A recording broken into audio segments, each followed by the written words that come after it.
말씀을 들었는데, 노무현 대통령 서거가 되시고, 노제에 갔다. 근데 아까 제가 몰랐던 얘기를 들었어요.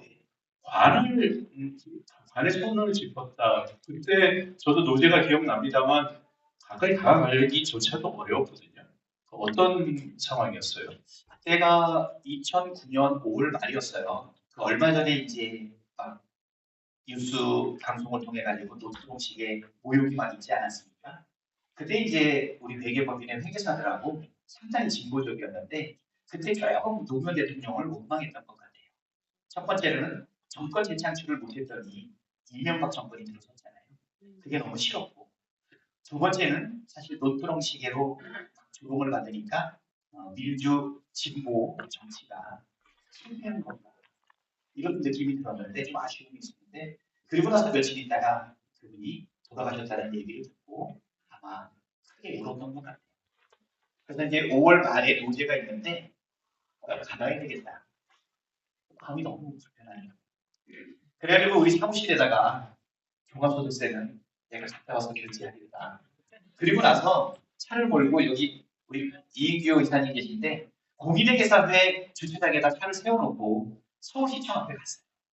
사람이 너무너무 많이 와가지고 도저히 접근할 수가 없었는데 마지막에 노제가 끝나고 나서 연구차가 빠져나갔는데 옆에 한번 가보고 싶더라고요. 그래서 그 인파를 억지로 해치고 관에 손을 올린 게 아니라 관을 실은 연구차에 손을 올려봤어요. 그리고 나서 그 차가 떠난 것을 보고 마음이 굉장히 안 좋았는데 정신을 차려보니까 다음 날이더라고요. 이 소위 말하는 멘붕이었던 것 같아요. 집에서는 난리가 났죠.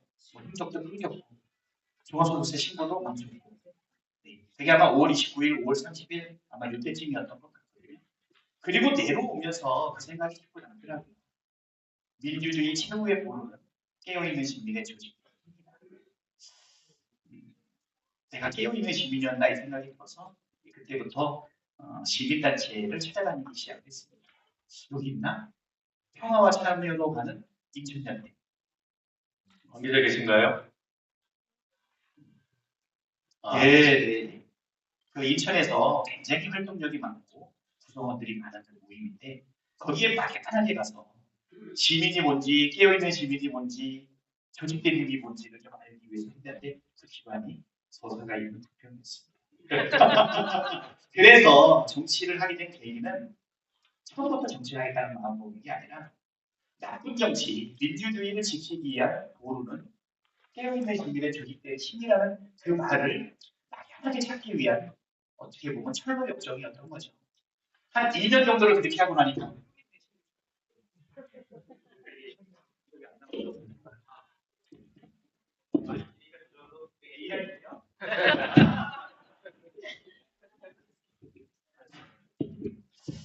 그래서 한 2년쯤 경과하고 나니까 그 생각이 들더라고요.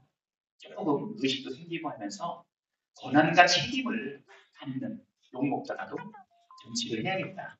그 마음을 먹었고요. 그게 이제 2011년 말에 민주통합당이 만들어질 때니까 2009년 5월 말에서 2011년 12월 중순까지니까 한 어느 정도 되냐면 2년 한 7개월 정도 만에 정치를 하겠다는 결심을 하게 되고 그리고 나서 제가 태어나고 자란 이 인하대학교가 있는 이 지역의 지역구 의원이 누군지 아십니까? 윤상현 의원이었어요.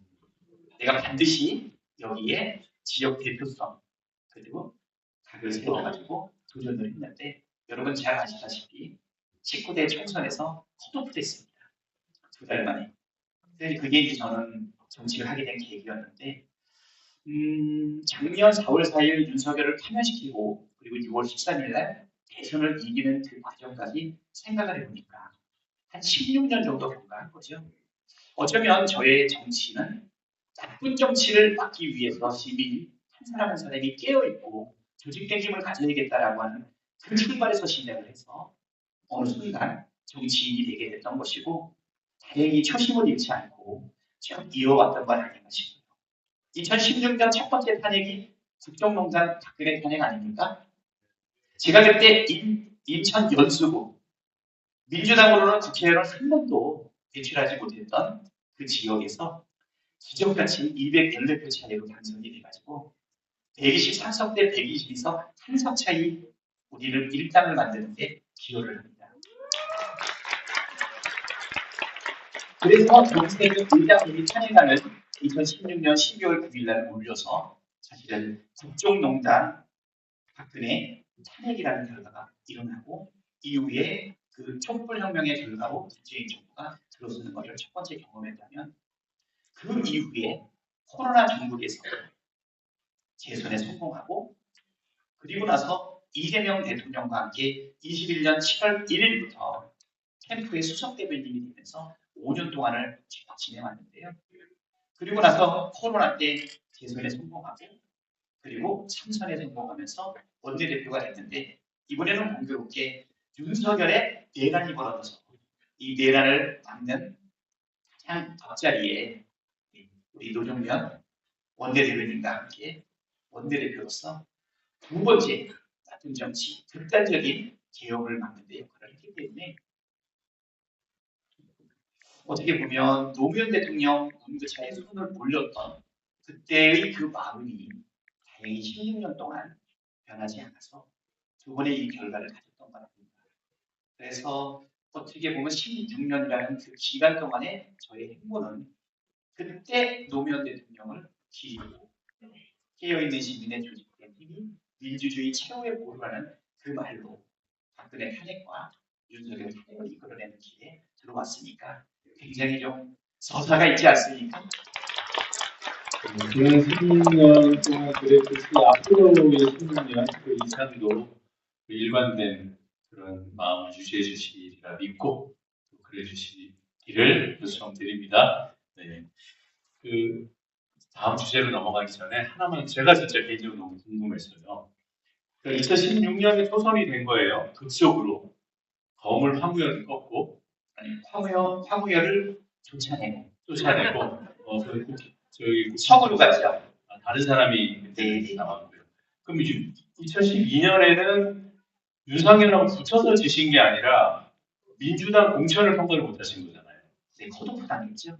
그때 누가 민주당 후보였습니까? 네, 그때 민주당 후보 여성 변호사가 갖고 계셨는데 그때 탈락하시고 지금 활동 안 하시는? 네, 지금 안 하시고. 네, 그러면은 굳이 성함은 안 여쭤보겠습니다. 네, 국민의당으로 가셨다가 지금 이제 정치를 안 하시습니다. 네, 넘어가겠습니다. 네. 재작년 얘기를 잠깐 좀 드려보면 정말 무서웠잖아요. 저는 초선 의원이어서 그런지 몰라도 좀 두려웠어요. 근데 우여곡절 끝에 이겨내지 않았습니까? 우리 사회가, 우리 공동체가 앞장서 주셨고 그걸로 끝인가? 여러 가지 과제가 다 있다라는 얘기들은 누구나 다 해요. 근데 그 가운데서도 정말 내란을 극복하기 위해서 핵심은 이거다라고 생각하시는 게